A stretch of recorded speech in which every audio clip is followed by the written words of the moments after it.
Hey there, ladies and gentlemen, and welcome back. I'm your host, PattSun, and today we're gonna be taking a look at r/Am I the Asshole, where OP almost got arrested because his wife stole his car. Ain't it supposed to be the other way around? But okay, let's begin. Am I the asshole for revoking my wife's access to my car? Posted by Reddit user TossAway345. I love my wife, she's awesome. Our relationship is solid.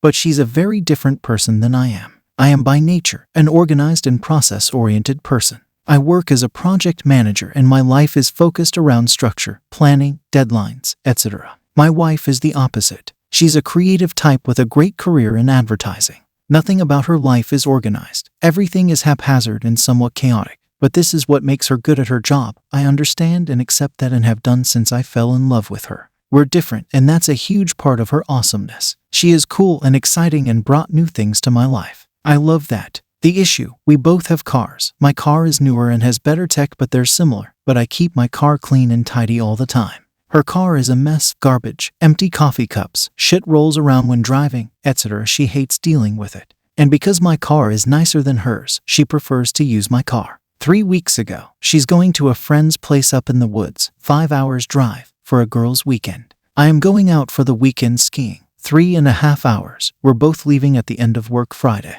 At 4 in the afternoon my wife is done and she leaves. Love and kisses, etc. When I finish at 7:30 p.m., I'm antsy to get going. I go to load my gear, but when I get outside my car is gone, and hers is on the driveway. I thought, WTF, did she take my car? I call her and we have a fight because I am pissed. I have a ski rack on my roof, and the gear doesn't really fit in her car. But she's already 3 hours into her trip up north. I don't want to ruin her weekend by making a big deal about this, so I suck it up. There's no gas in her tank as usual, so I get gas, and as I leave the gas station I get pulled over. I am just fucking pissed at this point. Cop asks for license and registration, which I am already looking for and can't find. There's tons of papers and receipts and all sorts of random shit in the glove box and center console. I can't find it. Cop, I pulled you over because your license plate tags are expired. Cop, this vehicle is registered to your wife's name of previous apartment address. She hasn't updated her registration. Cop, there's also unpaid citations on this vehicle. I have to inform you that I am impounding this vehicle. The cop writes up a ticket, calls a tow truck and tows it to the pound. Since then, we have had a couple of huge fights about this. I feel that she needs to be more organized, starting with keeping her car legal. To force the issue, I have revoked my wife's usage privileges of my car until such a point that we're on more of an equal footing, and she is mad about it. I am not prepared to budge on it until she takes care of her car situation. So, give it to me straight. Am I being an asshole about the car? Oh man. OP, you're not the asshole here. Your wife is. Wow. She really screwed you over there, my friend. I mean, how can she even be mad at you? She should be apologizing. Dude, she's well aware that she got tickets and she didn't pay for them. She's well aware that her registration is expired. She took your car because it's legal, and there was no risk of her getting pulled over and the car impounded. She knew her car shouldn't be on the road. She knew that, but she left it with you anyway. Look, man, the issue here isn't the car. It's trust and self-accountability. It's really, really bad that she let you unknowingly drive around in a car she couldn't keep legal. Sure, I get it. We mess up paperwork sometimes. That's perfectly fine. It's normal. But you getting busted for her laziness? Really? OP, you should have noped out of that marriage right then and there. That's a major relationship-ending behavior.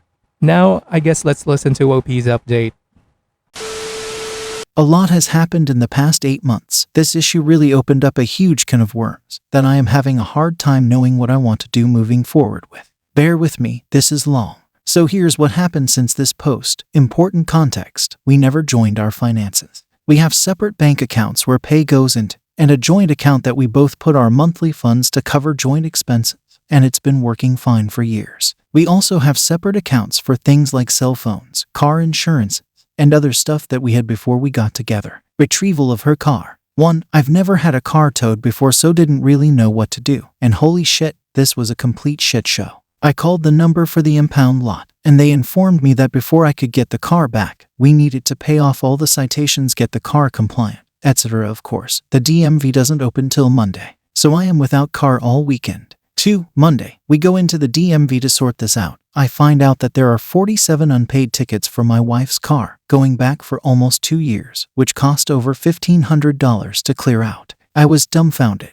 I almost exploded and asked WTF is going on here, and she basically started crying, saying she knew it was an issue, but didn't realize it was this bad. 3. She didn't have enough money to pay for the tickets because her credit card is maxed out, which was news to me too. She has a $10,000 credit limit on her card, so I paid it off. 4. Then, we tried to change her registration from her old address to our address, which prompted a whole other issue. Her insurance has lapsed. I didn't know this either, so we had to get on with her insurance company to get that sorted out. While going through this process, I discovered that her premium was literally 4 times more than mine, and they insisted on a full payment upfront for the 12-month period, which was $4,800. 5. To get everything complete and the car to be released took 3 days. Then we went to the pound to get the car. $375 towing fee plus a $90 per day storage fee, so $825 needing payment.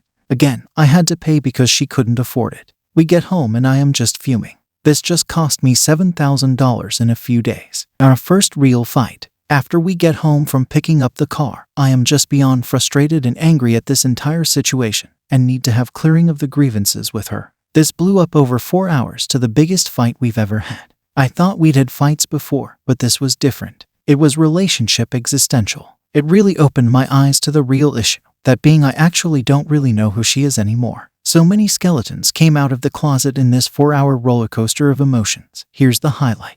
Her money situation. 1. I was surprised that her credit card was maxed out. It's a $10,000 limit. She makes great money, about $25,000 more annually than I do, so her lack of money was unexpected. Then I asked her how much debt does she have in total. At this point, I only know of the $10,000 credit card debt I learned about a few days beforehand.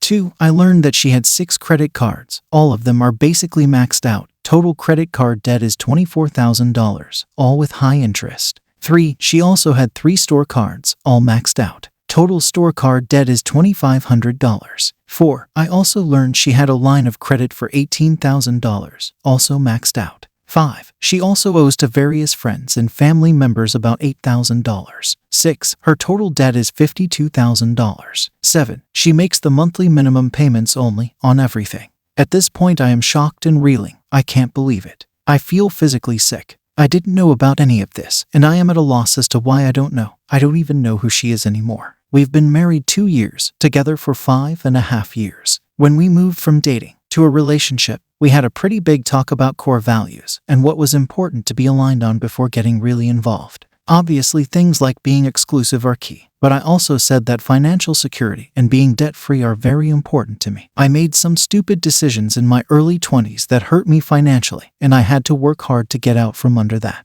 I said I have 3 pillars that I wanted to build a future with her on. These were deal breakers. If she's not 100% on board, then we shouldn't continue dating because I was falling in love, and I didn't want to go further unless there was a future. 1. Cheating in any form is a deal breaker. 2. Financial irresponsibility is a deal breaker. 3. Family. I want to have kids. I reminded her of this in the fight, and she said that I had come on too strong at that point about financial irresponsibility. She already had most of the debt at that point and decided to not say anything at that moment, which she acknowledged was a mistake because she thought I would have broken up with her there and then. Then she kept hiding it because she wanted to try and rectify it before I found out, but she couldn't. She also pointed out that I never asked about her financial situation, which is true, I didn't. So that was where we were. At this point I was pretty upset, and I had to leave the house. So I left and went to stay at a friend's house for the night, which ended up being a couple of weeks in the end. The next morning when I woke up, I felt devastated. I had to take some time off work because I couldn't think straight. I kept racking my brains to understand how this happened. How did I not know? How did I not see the signs or evidence? I felt betrayed. It was like I had been cheated on, but somehow worse. I couldn't bring myself to speak to her for the first few days because I was so upset and angry. I am not usually a very emotional person, so this was difficult to process. I would go from rage to tears to rage to despair in a few minutes. I didn't trust myself around anyone to not be a raging asshole. She was blowing up my phone asking me to talk to her and come home, but I couldn't. Eventually, I asked my friend to call her and tell her to give me some space and time, which she did. But later on that day, I had her brother and both parents also reach out to me to see if they could speak. I politely declined and said I need time. Obviously, she was going through a tough time too, and reached out to them for help. The last 6 months have been hard, but we're working through it. We're both committed to that. But I am still struggling with the enormity of the situation. I still can't help feeling betrayed. I have lost a lot of trust in her, but we are in couples therapy to get through this. She's trying really hard to make it work, correct her mistakes, and work on being a more organized and reliable person. I see that. She's made some real major changes in how she runs her finances. She's taken debt counseling sessions and is following those teachings quite diligently and being really transparent with her situation. In the last 6 months, she's consolidated all the cards into one loan and canceled all her old cards. The debt is down $14,000 since this all started. This is all super positive, so I am hopeful this has a good ending.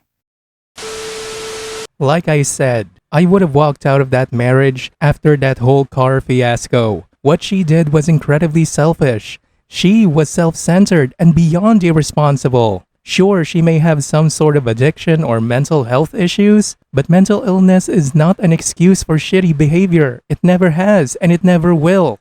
Look, OP, when she said about you not asking her, wait, what? That's her gaslighting you, man.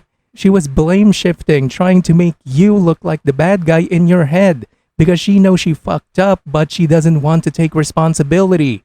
The fact of the matter is, you even bringing up the situation and your boundaries was a form of asking. Any person confronted with hard boundaries like that, if they are honest and even slightly perceptive, they would have realized that that was also you asking them the question.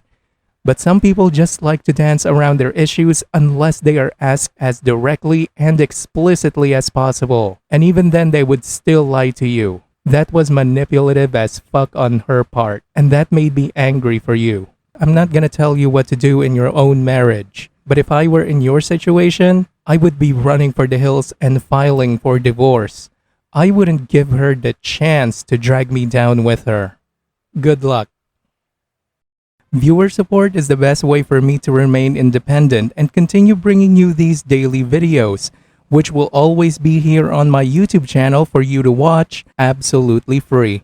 So consider clicking that super thanks just below the video title, or you can use my PayPal in the description box down below. Thanks for listening, everyone. If you even somewhat enjoyed today's story, make sure to give this video a thumbs up, and if you really like it, make sure to subscribe to PattSun to never miss a future upload. Stay strong.